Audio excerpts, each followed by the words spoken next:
Il y a plusieurs restaurants de la région qui ont déjà l'oie à leur menu.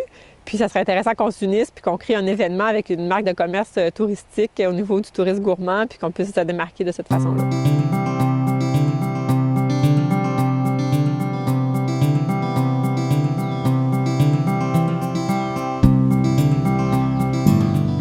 Donc, la petite histoire, c'est que Nicolas et moi, on cherchait une terre sur la côte du Sud qui pourrait nous permettre de réaliser tous nos projets et nos rêves.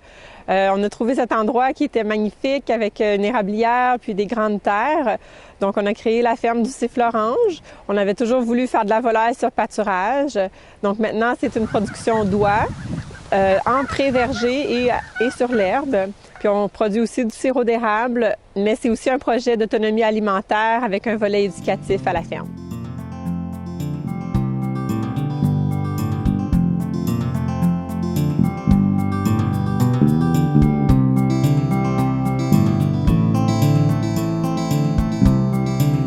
L'oie, c'est un animal qui est robuste, qui est fort sur pattes, donc il se déplace bien sur l'herbe au pâturage. On les déplace d'enclos en enclos à chaque semaine.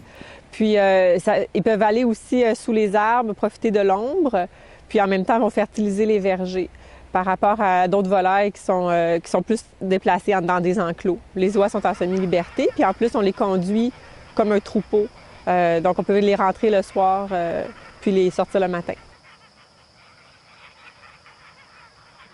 Puis aussi, une des questions qu'on se fait souvent poser, c'est pourquoi nos oies vont pas s'envoler dans le ciel avec les oies sauvages. Donc, c'est sûr que c'est une race différente, là, c'est une oie d'élevage. Donc, elle va faire plus de poids pour faire plus de viande. Puis, ses ailes sont pas non plus assez fortes pour qu'elles puissent vraiment s'envoler. Mais à l'occasion, on va les voir s'envoler au ras du sol, là, surtout quand elles sont plus vieilles vers la fin de l'été.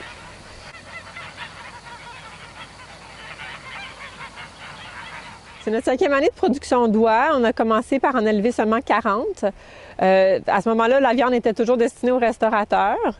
Puis, on recevait de l'abattoir les abats, donc les foies puis les gésiers qu'on consommait pour notre propre consommation dans un mode d'autosuffisance. Donc, on se faisait des pâtés de foie, des gésiers confits.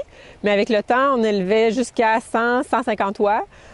Donc, c'est sûr qu'on avait plus d'abats, puis les gens nous les demandaient, mais c'est pas nécessairement facile à prêter.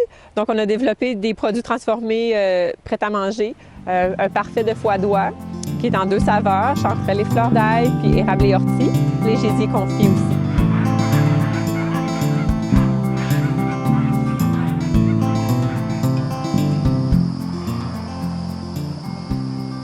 Ce que je nous souhaite dans l'avenir pour la ferme du Sifflorange, c'est que toute la région de la Côte-du-Sud se remette à vibrer avec l'oie au niveau culinaire, surtout à l'automne, qu'on puisse développer peut-être un événement culinaire local, puis d'avoir les restaurants qui embarquent, puis les particuliers qui se mettent à se réapproprier cette viande-là qui est finalement ancrée dans nos racines.